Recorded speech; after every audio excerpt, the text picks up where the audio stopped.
Okay, second graders, your clay project this year is inspired by the movie Coco. In Coco, we saw Pepita and Dante, and they were Alebrijes. Alebrijes are fantastical, colorful creatures that came from the mind of Pedro Linares. He was an artist from Mexico City who was friends with Diego Rivera and Frida Kahlo. You are going to design your very own alebrije, inspired by the ones from Oaxaca. Your alebrije should be an animal that you can envision in your head, and then you can kind of play with how it looks. You're going to get a block of clay, and the first thing you want to do is round off the edges. So you can kind of squish it, you can slap it, but get those edges nice and round so it looks like a nice thick log.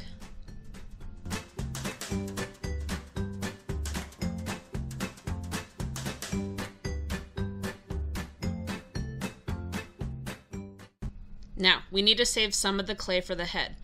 About 1/4 of the clay saved for the head, and we're going to do that by kind of squeezing that one end and turning the clay, and that creates the neck. To start making the body and the legs, what you're going to do is you're going to find a knife tool in the clay toolbox.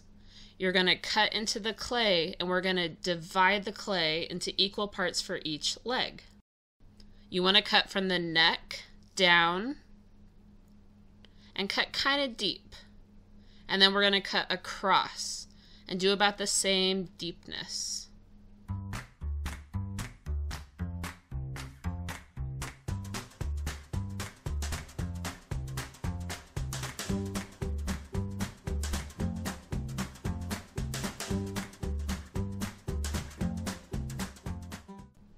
From here, what we're going to do is we're going to start squeezing out the legs. So I'm going to take each piece and dig my fingers into there and start squeezing it out.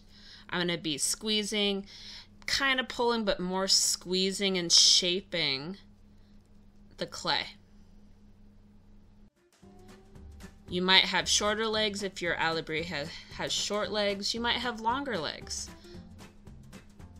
But you're still doing the same motion. You're gently squeezing. As you work, maybe test your alebrije, make sure it can stand up. One thing you want to be sure of is you don't want tiny, thin legs. Notice how I'm checking and making sure my legs are about the same thickness as my thumb. Now, when it comes to the head, you want to think about the shape of your animal's head. If you have a dog or a horse, you might have a longer kind of nose or snout. If you have a cat or another animal, it might be shorter. A bird, you might have a beak. Notice how I'm using my fingers to carefully shape the clay. Also think about your ears. Anything sticking off of your alebrije, make sure it's not too thin. Remember, thin clay is really breakable clay. So even as I'm shaping my ears and the nose for my dog, I'm thinking about not making it too thin. I'm also taking time to kind of smooth out the clay, making sure I'm not leaving any cracks. I don't really want it too rough. I want the clay surface to look nice.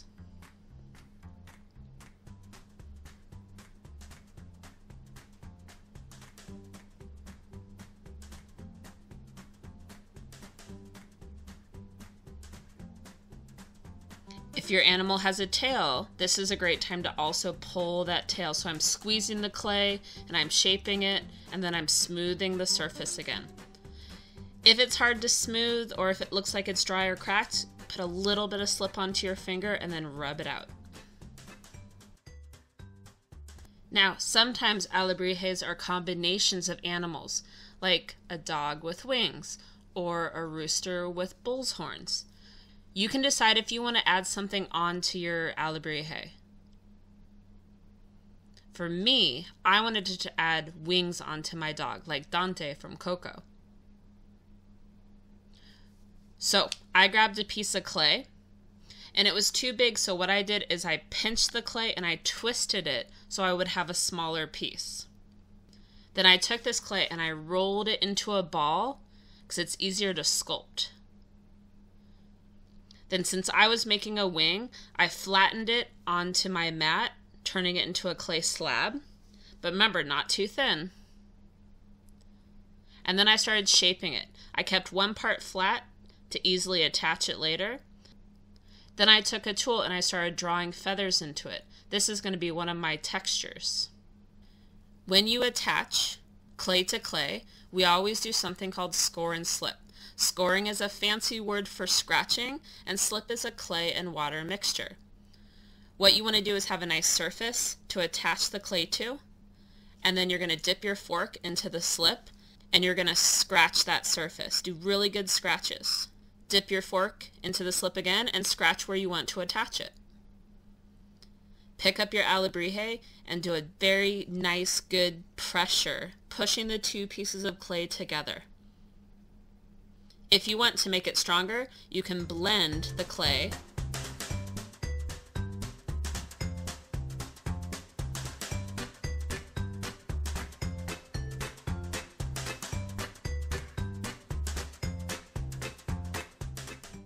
One of the most important parts of your alebrije are the details. You can use any of the clay tools to stamp or draw into the clay. You can also use the knife tool, press it into the snout to make a mouth. If you gently wiggle the knife, it helps open up the mouth. Think about what details your alebrije needs.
The last part is we're going to cover our alebrije with textures or patterns, just like we saw in the photos of the alebrijes from Oaxaca.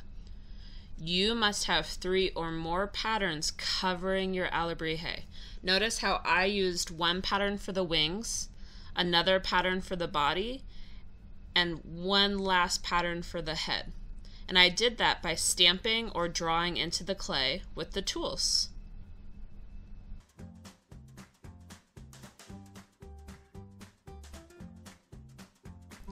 Your alebrije should look like an animal.